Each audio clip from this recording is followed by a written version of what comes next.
My name is Brandon Elias. My name's Ava Howlett. And my name is Taryn, Bennett, and our presentation is moral hazard. Okay, so a moral hazard basically is when an entity or a party engages in a risky event that ends up, that they know that another party is going to have to bear the consequences for. So to put in perspective, we can think of car insurance. Somebody who has full coverage is more likely to drive recklessly than somebody that has no insurance because the insurance company is the one that's going to pay for it. So in terms of our presentation, we are going to be talking about moral hazards that impact the world economically. So after the 1929 stock market crash, we wanted to find a solution that which would never make this depression happen again. So President Roosevelt at the time, he put in the Glass-Steagall Act, which separated investment in commercial banks. But in 1999, Clinton reversed this whole thing by putting in a bipartisan regulation, which was the Gramm-Leach-Bliley Act, which merged these banks back together, which led to the 2008 recession. America's financial crisis 2008, otherwise known as the Great Recession 2008-2010. Basically, it was a really bad period in time financially. Basically, millions of people lost their jobs. Unemployment rate skyrocketed. Lots of banks, companies, industries, they were in debt. Most of them were bankrupt, and a whopping $7.3 trillion in debt of stock wealth, according to the Federal Reserve, was skyrocketing gradually through 2008-2010. One of the reasons this happened was because George W. Bush, of his $700 billion bank bailout bill that he signed into law. And next slide. These are some of the banks that were bailed out. Basically, the banks that were bailed out were secured financially of any bankruptcy, and the banks that weren't bailed out, they were in debt. Like, they couldn't be secured. The way that they would pay these debts out is through the taxpayers' money, and the taxpayers' money would pay out all the debts that those unsecured banks had the debt over. Next slide. So our economic crisis ended up leading to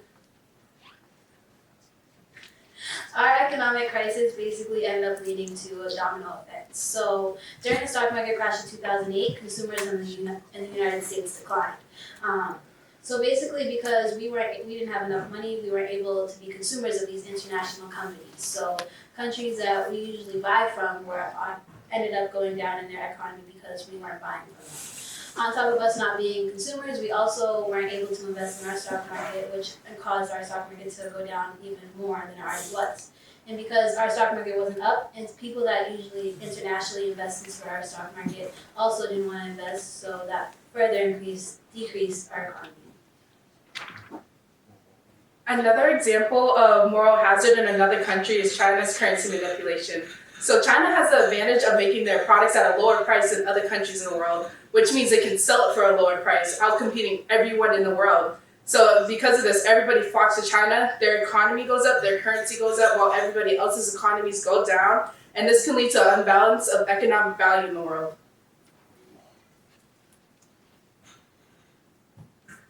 So the solution for the United States, everyone would think, would be simple: to instill the Glass-Steagall Act again and everything's going to be great.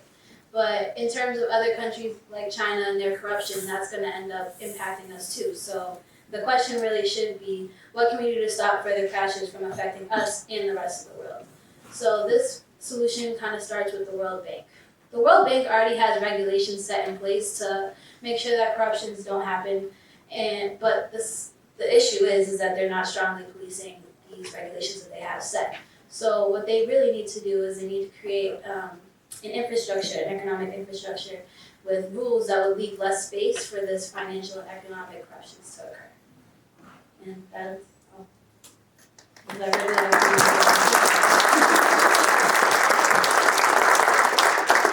So we have 2 minutes for questions. Judges, anybody have a question? Chris McHugh from Bentley, Professor Christopher McHugh from Bentley University. No, Dave Gully. Oh, Dave, I'm sorry. Sorry. God, we were just talking. Right. Oh, wow. Why did I do that? I'm sorry, Dave. All right, no problem. I'll just go you, okay? Please use the mic. So, what would happen if, during the Great Recession, would there have been any negative consequences of the U.S. banks not being bailed out? So in other words, what was the upside of doing that? Basically, the only upside was that it was for like these companies and like these banks and all these people that had like all the. Basically, the only people that benefited from the banks being like bailed out was them. Nobody else benefited. It's just the people that were like first like that are up in our economy and up in our society. Basically, they were the ones that were benefiting and nobody else was benefiting.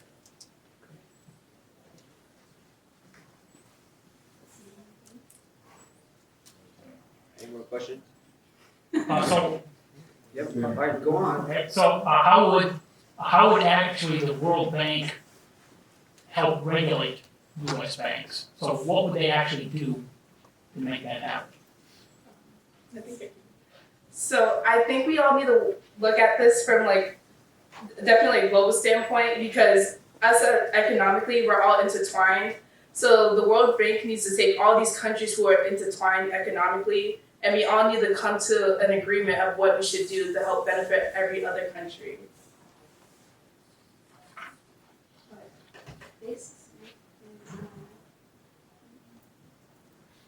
You have time for one more?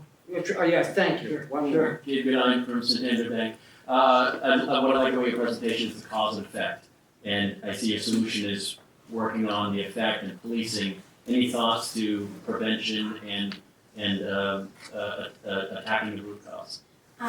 We were talking about it earlier, discussing. Basically, we feel like the analogy of every country is a pillar and there's a foundation, and we're holding up this foundation.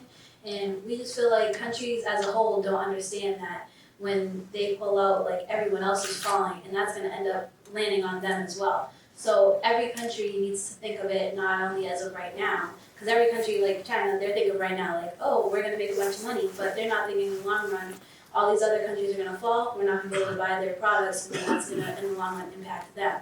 So countries need to look at everything in the next step. They need to not look at just right now. There just needs to be a lot more of an understanding of what moral hazards are, and like people just need to be better informed so that way like they actually understand like we actually have to listen to the World Bank instead of just being like, oh, we're being told what to do. They need to know that this is actually benefiting them in the long run.